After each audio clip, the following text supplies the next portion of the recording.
Welcome back, everyone. Hey, we had a couple extra minutes tonight, so look who I found back there in the control room.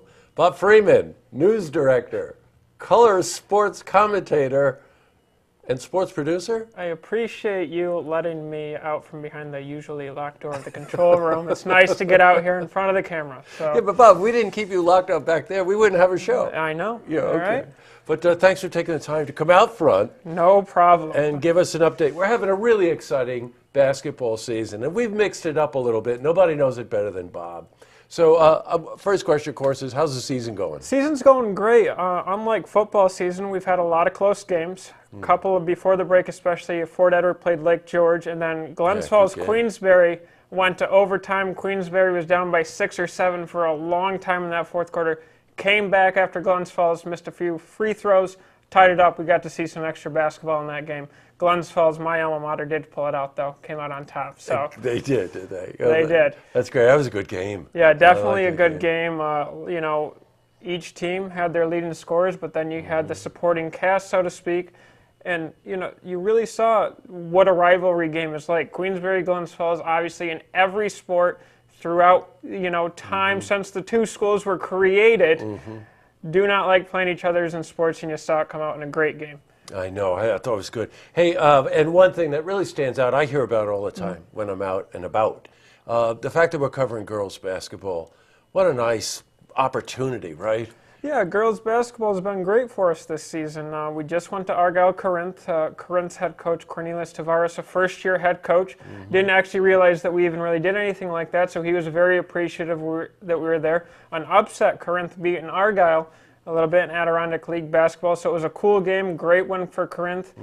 Two teams that are definitely continuing to build, and especially with Corinth and their first-year head coach, as I just mentioned, you're starting to see that progress toward the top, and they could be, toppling the Adirondack League. We know Fort Edward's a great girls basketball team with the Sardinia sisters and Coach Thomas. That's right, sure. And there could be a new guard at the top of the Adirondack League in girls basketball soon. Oh, I love it. I'm a fan of basketball, and it's just recently, honest, that I've gotten into girls basketball.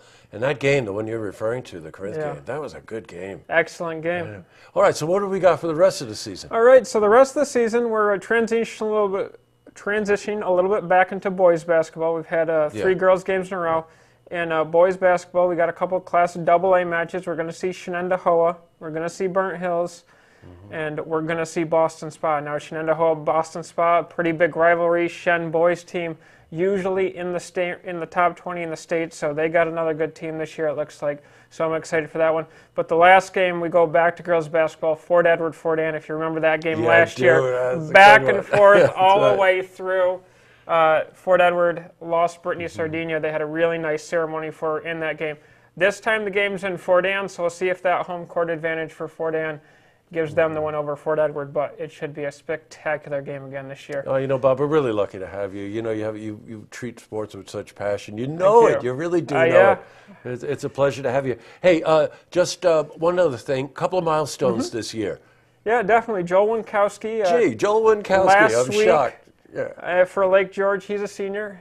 2,000 points. What a player. He said he was going after Jimmer Fredette, That's somebody right. that I actually graduated with. Jimmer had over about 2,400 points, so we'll see if he gets there. He's got probably 10, 12 games left if they make it, through to the state tournament. And then on the girls' side, Erin Langworthy from Warrensburg. We didn't get a chance to get to Warrensburg game, but she just got to 1,000 points. Her inspiration, if you remember from that sound, the sound there was her mom. Right. She's got about 200 points to go to catch her, and she's only a junior. Boy, I love it. Hey, and none of that, of course, would be possible without the sponsors. And I got to give them just a shout-out, Bob. It's Glens Falls Hospital, it's Geico National, and Geico Local at Rick Schrade. Really quite an operation. We've got Irving Trust, which is just, Irving Tissue, rather, which is just a terrific sponsor. And one of my good buddies, Sonny Bonaccio and Bonaccio and Construction. So we're going to wind up this season on a pretty strong note, it looks like. And while we're giving shout-outs, I got to thank you for allowing us to do all this. Our cameraman, Jack Hojan, Jared Fowler, Joel Barlow, they do a great job. And Brian Delaney, my play-by-play, my partner in crime, broadcast partner in crime. Without the camera and out the editing, without you, we wouldn't be able to do what we do. And so we appreciate all our staff and crew here. And we're on a mission. We are. We're going to cover high school sports better than anybody. That's our mission. We're going to thank you, Exactly. Bob. Thanks for Thank coming you. out. Now you got to go back in the control Yeah, room. I know. I got to go back behind the door, right? Okay, and if anybody wants to see this interview again, they can go to our website, looktvonline.com. .com. Thank you.